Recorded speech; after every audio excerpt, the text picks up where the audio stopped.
say that my general approach to teaching is to try to connect with students and get other students to connect with students. If I can build a team kind of environment in the classroom where we're all working together to support each other to complete the tasks that we need to complete, then I feel like that's been a success. And so part of that for me is making contact with each student and then just developing that relationship so that they feel comfortable with me, but then they also feel comfortable with each other.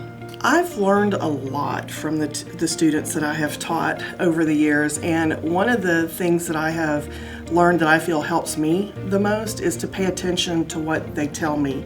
And sometimes it's either what they tell me or how they tell me, and to incorporate their feedback into the next course for the next students. And so I take the student evaluation seriously, and I ask them, give me tips. What worked for you? What didn't work for you?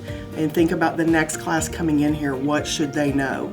And so I really feel like that's been the most beneficial for me, is making those connections with students over the years.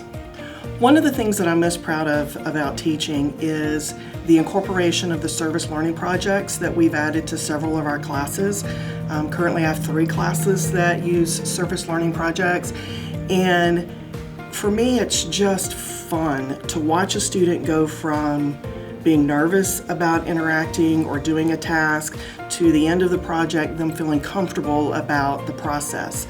And for example, the deafblind class has to do a service learning project where they're actually working in the field with individuals who are deaf and blind. And so for some of them, they've never met an individual who's deaf and blind. And so then to take them from that to at the end of it, they're seeking out people to interact with. It's just really, it's really a joy for me to watch that kind of transition to them becoming comfortable and confident in that process. My favorite teacher, because I was in the program here at UA Little Rock many years ago, was Myra Taft Watson. And she was the program coordinator at the time that I went through the interpreting program.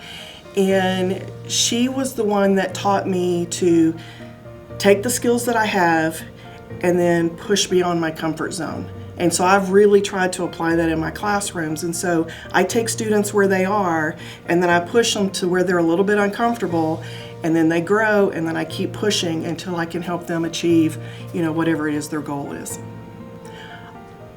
I'm really just kind of humbled by this whole experience. I feel like I come to work and I do my job, and really it's the students that make it fun for me and make it a good challenge. And so at the end of the day, I've got some good stories, interactions that I've had with students, and I'm thankful that I'm here.